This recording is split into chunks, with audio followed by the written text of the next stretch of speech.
What if I told you that constant stress is literally shrinking your brain? Don't freak out. I'm a clinical herbalist, and I'm going to tell you some of my favorite herbs to not only nourish and protect your brain, but which herbs can also increase your capacity to handle stress. Make sure you watch till the end because I'm going to share a little secret about all of these herbs and the way that I use them in my clinical practice. Stress is the body's natural response to a challenge or a threat. Chronic stress, on the other hand, is when the threat or challenge is experienced for an extended period of time. Now, I want to emphasize something because I think it's quite empowering. Stress is a perceived threat. Now, I'm not saying if there's a car coming at you, do I perceive this as dangerous? It's not what I'm talking about. Clearly, that is dangerous. Get out of the way.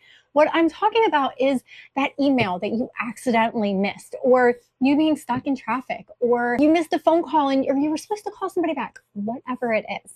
The point is, if your brain is hyping up the situation, meaning it is being a bit dramatic and making it seem like a bigger deal than it is, your body is going to think that this late email could threaten your survival. I know that sounds dramatic, but it's how it works.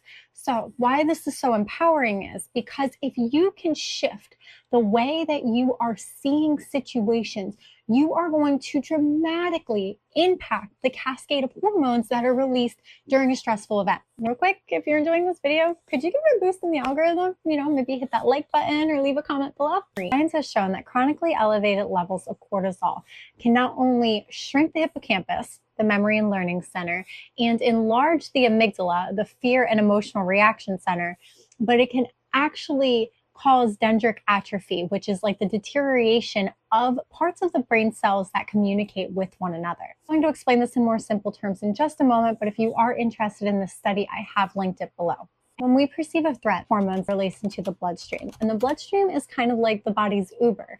It delivers different molecules to various parts in the body, including the brain. And the brain has something called a blood-brain barrier. It's kind of like this really tough security guard at a VIP club. And you need your VIP pass in order to get in. It's very exclusive. Well, these stress hormones happen to have that VIP pass. And not only do they have a VIP pass, they have reserved seating and a lot of reserved seating in the brain. This is going to be your receptors, and these hormones can dock to these receptors. A little bit here and there, it's not bad, and it actually can help increase our ability to focus and really power through tasks in stressful situations like demanding work or like an exam or something. But when there is a constant release of these hormones and they start to fill up these VIP seats in the brain, it can literally start to deteriorate different structures in the brain, specifically the hippocampus and the prefrontal cortex. The hippocampus is crucial for memory and learning, and then the prefrontal cortex is like the adulting portion of our brain.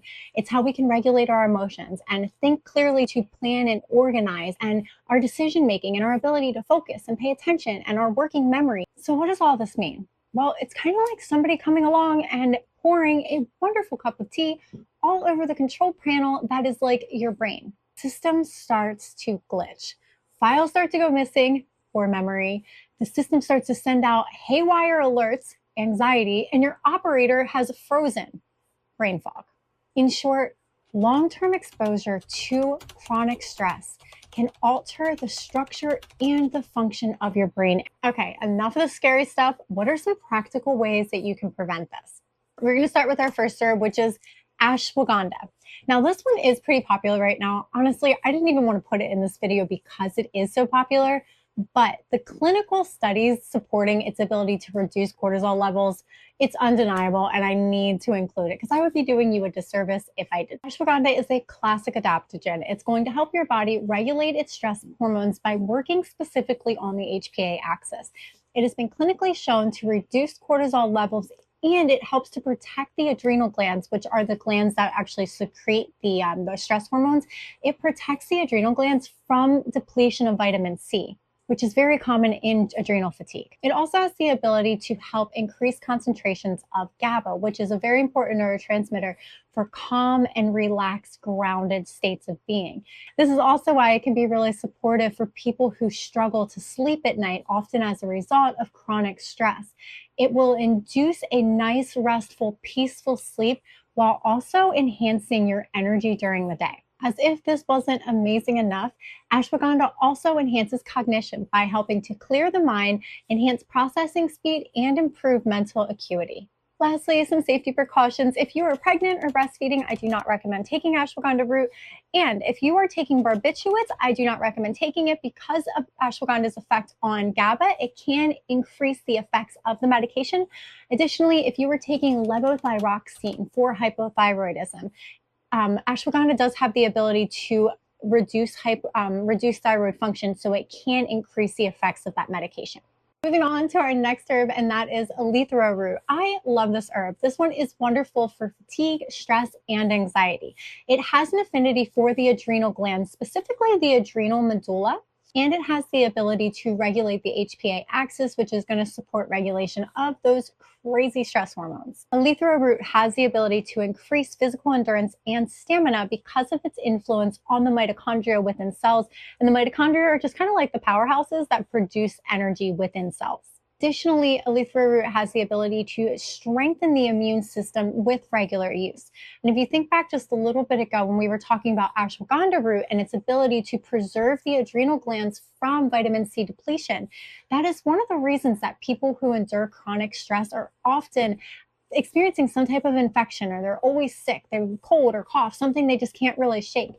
One of the reasons is because their body is very low on vitamin C reserves, which is a powerful antioxidant and so not the topic of this video, so I'm not going to go down that road. Some other key indicators would be a heightened sensitivity, especially to temperature changes. So if you become cold and it's almost painful for you, or vice versa, you get hot and it's just unbearable. Or your emotions. If you have very intense emotions and you really struggle to regulate them. Outside of this, Eleuthero Root is very helpful for adrenal fatigue, and especially when someone has dark circles under their eyes as a result of chronic stress. I don't recommend mixing this one with stimulants, alcohol, barbiturates, antipsychotics, or anticoagulants. Moving on to our last herb, and that is Avena sativa, or commonly known as milky oats. This one is not technically an adaptogen, but it does have adaptogenic qualities, and it is a personal favorite of mine. It is especially helpful for individuals who experience chronic stress, insomnia. They're very flighty and on edge. They are incapable of relaxing, especially when they should be, like at home. Something as simple as somebody popping in the room and saying, hey, startles them. Or when they go to sleep, it seems like this anxiousness and this being on edge really seems to follow them there because they're constantly tossing and turning. And something as simple as somebody closing a door can wake them up. This one is excellent for burnout, depression, anxiety, and even nervous breakdowns. You can feel the calming and grounding influence of this herb pretty quickly, but in order to get the really nourishing and replenishing effects of this herb for the nervous system, I recommend taking it for an extended period of time so it has plenty of time to build up in your system. Additionally, this is so important. You want to purchase this herb in tincture form. That's because you want the fresh plant milky oats. When it's dried, it's not nearly as effective. And fresh milky oats is very difficult to get your hands on. But when it's tinctured and in the fresh form, it preserves those qualities. So it's like you are consuming the herb as if it's fresh. Some safety precautions. This one is incredibly safe for like everybody. Children and elderly, pregnant, breastfeeding, it actually enhances the nutrient quality of breast milk, which is so not the topic of this video. Sorry about that. I just like talking about herbs. My only precaution would be if you have celiac disease. I do not recommend taking this one because it can be irritating. Okay, I promised you a tip about all three of these herbs from my experience as a clinical herbalist. I love putting these herbs in formula together. They are like friends that get along really well and help each other complete the assignment. They work wonderfully together. So if you do not have any of the contraindications mentioned, I definitely recommend mixing these herbs so you can create your own little formula. Okay, that's it. Until next time, bye.